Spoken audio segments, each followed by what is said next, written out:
কথা বলে, কেউ যদি নবীজি সাল্লাল্লাহু আলাইহি ওয়াসাল্লামকে নিয়ে কথা বলে, তাহলে আমরা দেখতেছি তাকে বিশ্রীভাবে দমন-পীড়ন করা হচ্ছে। আপনার কষ্ট লাগে, আপনি তাকে অ্যাভয়েড করেন না। আপনি আপনার ফ্যামিলি মেম্বার সবাইকে বলেন এই আবুল সরকার সে ধর্ম বর্ণনা করে, তার গান আমরা শুনবো না। আপনি কে এই দাবি জানানোর সে গান দেখতে দেওয়া যাবে না? আপনি কে এই দাবি জানানোর যে তার ভক্তদেরকে মারতে হবে?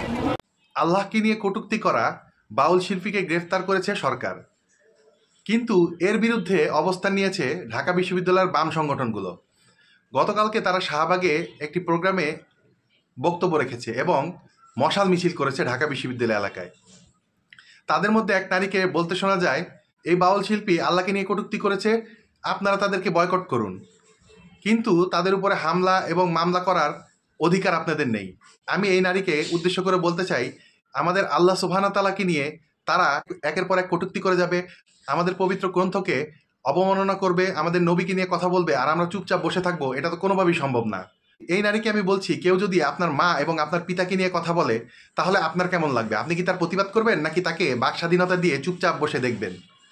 সেভাবেই আমাদের নবী, আমাদের আল্লাহ এবং আমাদের পবিত্র গ্রন্থ কোরআনকে নিয়ে কেউ যদি কটূক্তি করে, আমরা মুসলমান হিসেবে তার প্রতিবাদ করবই, এটাই বাস্তবতা। এবং প্রত্যেকটি মুসলিম এর বিরুদ্ধে অবস্থান নিবে, এটাই হচ্ছে আমাদের ঈমানি দায়িত্ব।